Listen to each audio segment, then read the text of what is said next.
Okay, so good afternoon, sir. Thank you for setting aside time for this interview, and especially in a Sunday afternoon. So, on average, we would be probably asking you around 8 to 9 questions, not more than that. You can spend even like a minute answering each. Short, it can be short and crisp. So my first question for you, sir, would be: could you please provide a brief introduction to your company and what exactly inspired you to start this venture? My company is called Prana Lab Private Limited. It was set up in 2017 by myself and another co-founder, Dr. Ganesh. Both of us were working in Hindustan Unilever Limited. We quit our job and started it in 2017. We now have about 6 employees, apart from 2 of us, 1 PhD and 5 masters. And we work on R&D in developing a pharmaceutical product. And the idea was to try to we have a lot of whatever knowledge we have acquired over several years, wanted to make much better use of it for the society and for ourselves. All right, that's interesting. So my next question is, what would you say is the mission and vision of Tranalab Private Limited, or like, in other words, what's like the ethical values that form the foundation of Tranalab? Our mission is to make certain biotherapeutics affordable. So Okay. there are biotherapeutics are large molecule, basically not compared to like small molecules like aspirin are all different. Biotherapeutics are generally always produced using recombinant technology, which are much larger, so 20,000 or plus higher kilodaltons, 20 kilodaltons, 50 kilodaltons, and so on. So these are not really affordable, and there are certain things which are really seriously unaffordable. Our mission is to make this affordable. Okay, that's nice, interesting. So my next question would be is how does this particular service, like you explained that it is probably one feature that you explained is that it should make the medicines affordable. Like apart from that, is there anything else that stands out in comparison to other companies of a similar nature? So we have taken a significantly a challenging problem. We have been working at it for more than 4.5 years, and we have made significant progress. In technical language, what we could say that you have completed proof of concept. So there is an idea, then you do a certain thing, and so we have done a significant bit of work, proof of concept. And you need to realize that this is a biopharma or pharma. The typical development cycle is at least 7 to 8 years. It is not short. So in that sense, we have made significant progress. All of our project has been supported by grants, which are prestigious grants from BIRAC, which is Biotechnology and Industrial Relation Council, Biotechnology Ignition Grant, Karnataka State Elevate Grant. So almost all of our work has been supported by prestigious grants, which are highly competitive. Each grant is highly competitive. Several rounds of selections happen. So that way, there is, in some sense, some kind of external credibility of what we are doing due to that. And I think we are close to filing several patent applications. About 6 patent applications will be filing in next 3 months.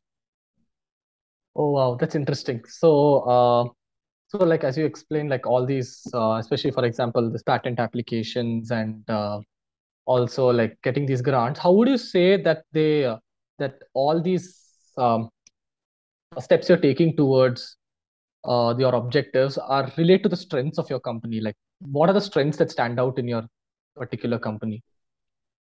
Our strengths would be one part is, of course, part one, strength of ideas. So Dr. Ganesh, who is my co-founder, comes with a significant 20 plus years experience in life science, including postdoctoral research work in University of California, Berkeley.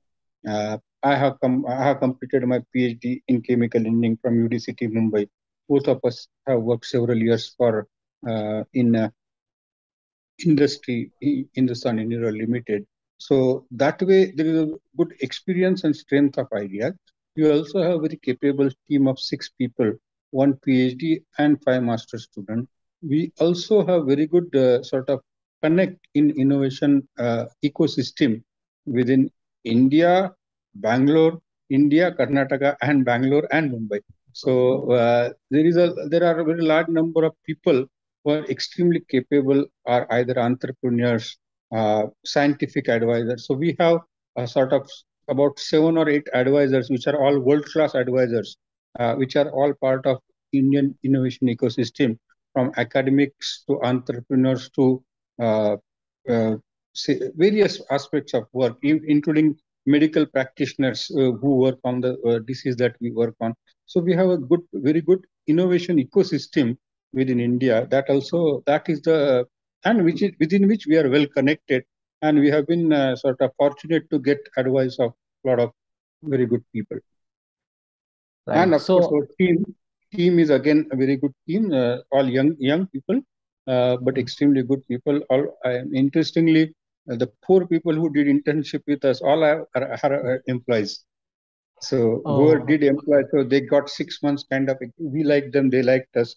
We were able to continue that, and so that way the team is also young but very good team, right. which So we also used could to train.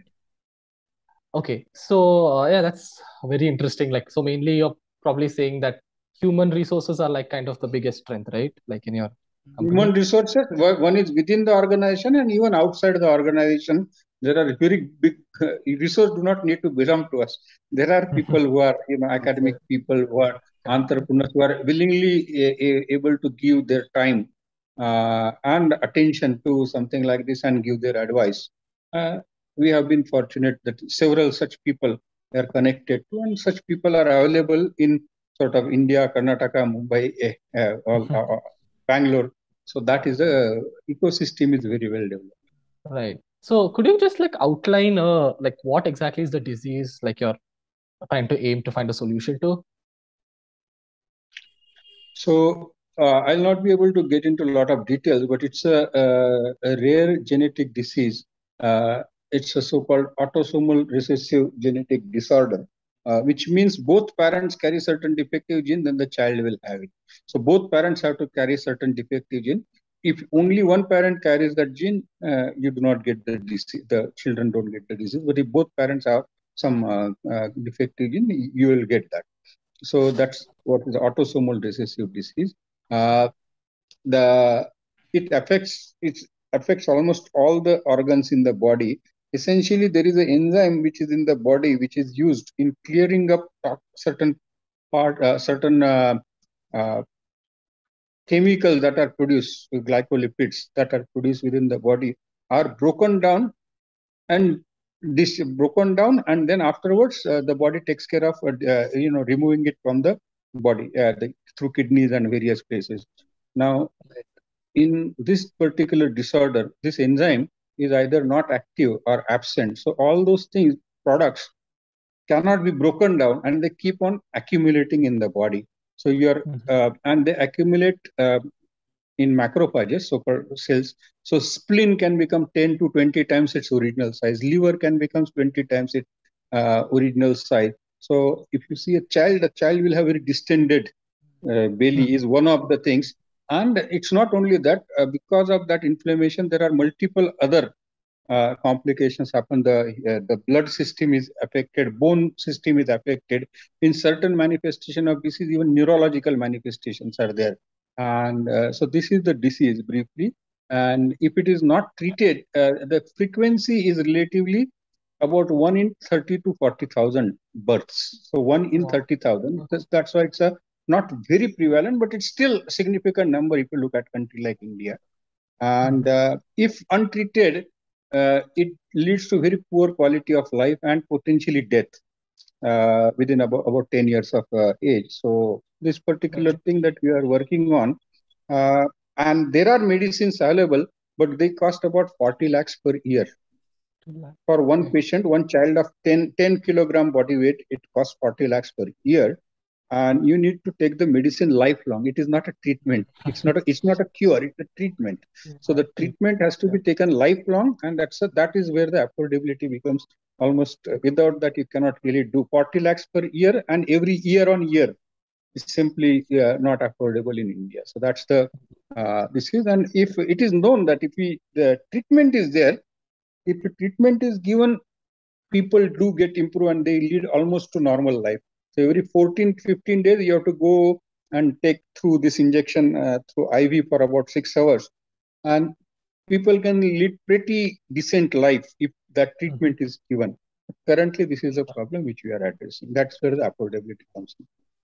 Oh, wow. Okay, that's a very difficult disease to solve, but I know you guys, I mean, you people will be able to do a good job on that.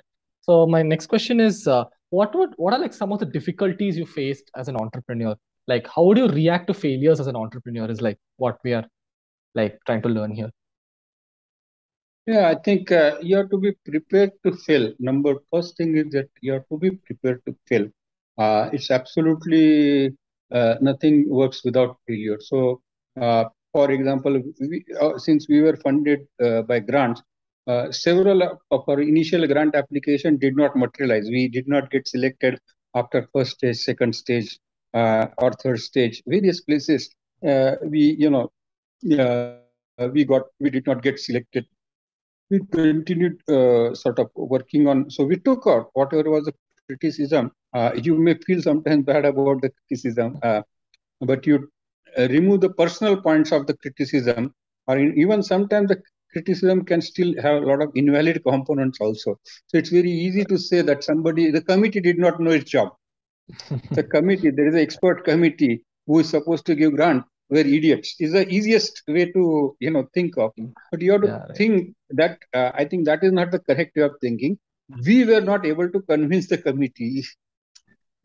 This is the way to look at it. Not that because it's very easy to say. Then you externalize the problem, saying that, oh, look, somebody did not know. So what can I do? I cannot do anything. I did my best.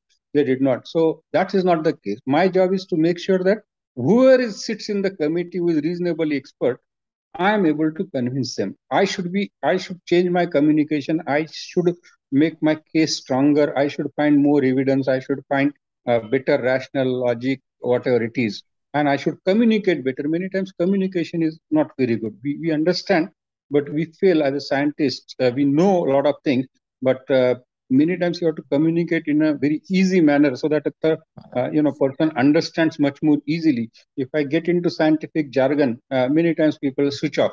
So, Switch off. Yeah. so whatever is the failure is we need to figure out. So there are two types of failure. So one is to this kind of failure to communicate your ideas and get the funding related part. The other is actually research. It's a research problem. So you will have a good hypothesis. You will do the best possible piece of work, but it's an idea. It's a research hypothesis. Nobody can guarantee that everything works. So whatever, many times things, your hypothesis may not be good. Many times your equipment fails. So equipment, for example, I have had there is something called carbon dioxide incubator. So, which basically has to be there for recombinant mammalian cells. So after so it developed certain snacks problems. So our 3 months work sort of basically went. Similarly, in fact, during COVID time, we had our 14 months of work, 14 to 18 months of work got completely wiped out due to lockdown. You could not go to the lab. Very first lockdown. So we had to restart from the beginning. So those things are possible. You cannot plan for them, but you have to be prepared. So one is this communication part. One is a practical day-to-day kind of activities. And other is an actual genuine risk because it's a research problem. You may have the greatest sort of thought or hypothesis, but the experimental results do not support what you thought about it. That is also, as a scientist, you have to take it with humility and look at alternate hypotheses and try to figure out what else you can do. So you keep, so that those multiple levels of failure are possible. So yeah, that's good learnings. Like, I mean, it's a different approach we keep to working in a corporate and it's new here. So yeah, so over to Chetan now. He'll ask you just a few more questions, 3 to 4 questions Right. more, and then we can Right. wind up the interview. Yeah. Thank you, Anand. Sir, am I audible? Yeah. Firstly, good evening, sir.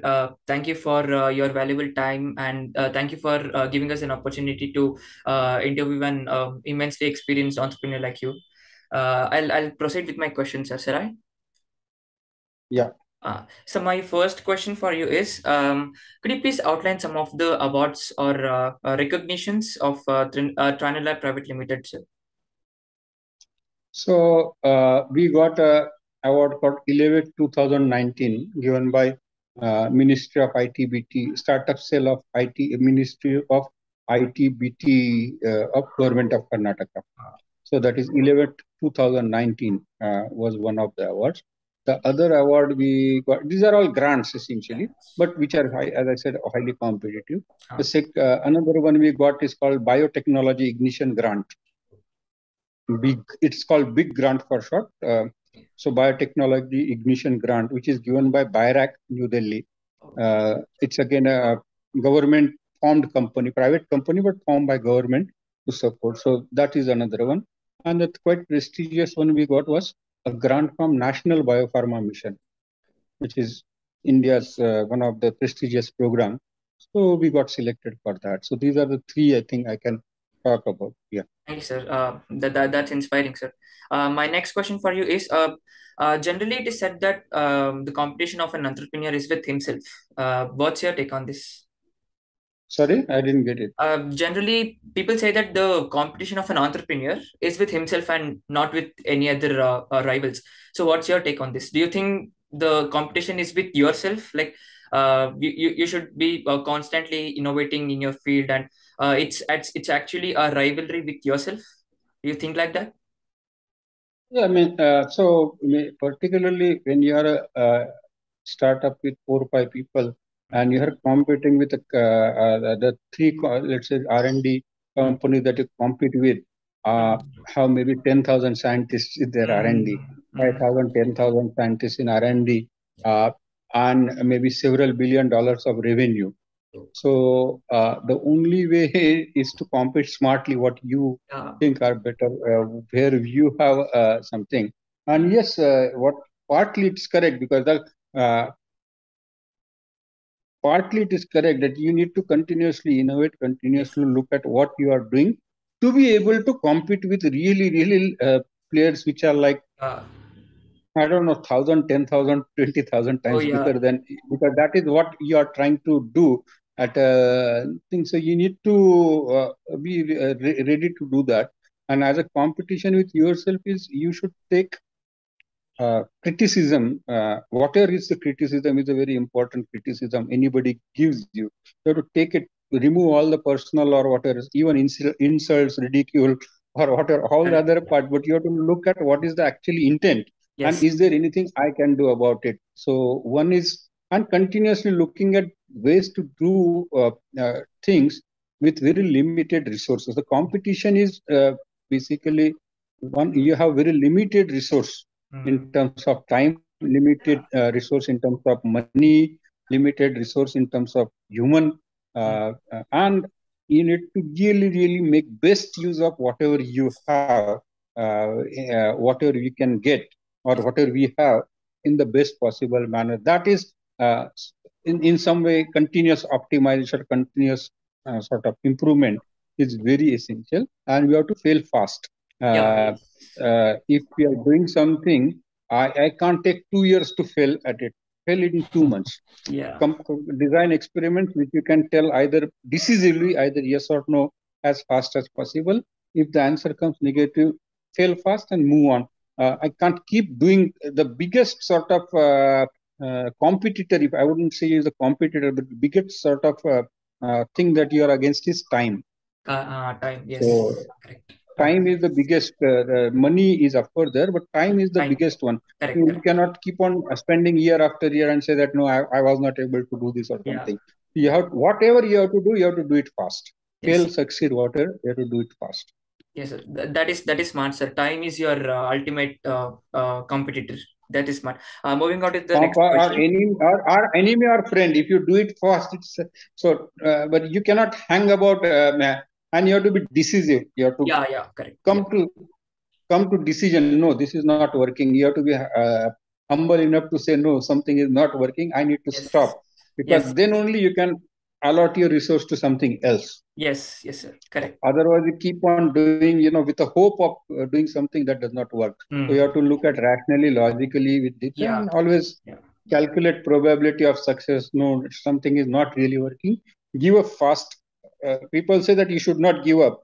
I would Yeah. actually, you should give up fast. Should actually If yes. something is staring, the facts are staring in your face, change. Either break that problem or go around it, or Go around. Yeah. start different things. Yeah. Right. Okay. Thank you, sir. So what advice would you give to your aspiring entrepreneurs and to your younger self?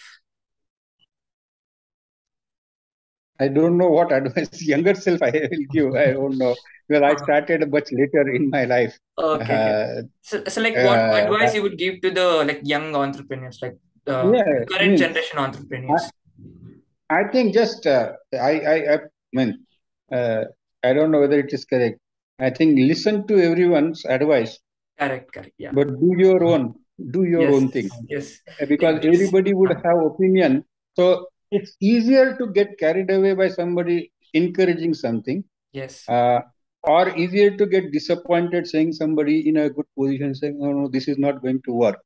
So listen to everybody, analyze it, take it, not that you throw it away, but do your own thing. If you have whatever is a vision, passion, or conviction, conviction is there that yes, and of course it has to be reasonable conviction. It cannot be, but people may not see the same thing coming in the same way. But if you are convinced of something, then don't give up. You listen to everyone, but don't take anybody's advice, including mine. Oh, okay. So, in other words, listen to everyone, but do your own thing. You do what you think is correct. Yeah. In other words, we can say that listen to everybody and choose the best one, like on your own will. Yeah. So consider everything very carefully, but do your own thing. Yes. What you believe is the one. Don't get saying that if this person has given advice, he's the greatest person, Exactly, very big person. Whether either positive or negative, you think through and you choose that's the best sort of privilege in entrepreneur is you can take whatever decision you want and you are fully responsible for whatever decision you take. So that's the biggest advantage. So that's why you take anybody can tell me anything, but I am the final person deciding. So that is the advantage. You listen carefully, but you decide what you think is right. Yes, sir. Yeah. So moving on to the next question. Next question is quite interesting, sir. Usually successful people follow a routine which affects their daily business decisions. Do you follow something like that? Unique daily routine do you follow which affects your business? Positively or negatively? Both, sir. We'll take everything here. I mean, there is no particular routine, but I'm generally try to improve my listening as much as I can, because whenever people, I talk to scientists, I talk to other outside people, I talk to inside people. Many times, the words may be different, but people may be trying to mean something different. So through body language or various, not only body language, even you can see. So can you give this to me tomorrow? So you ask someone. So somebody will say, I'll definitely try. So what does it mean? Yeah.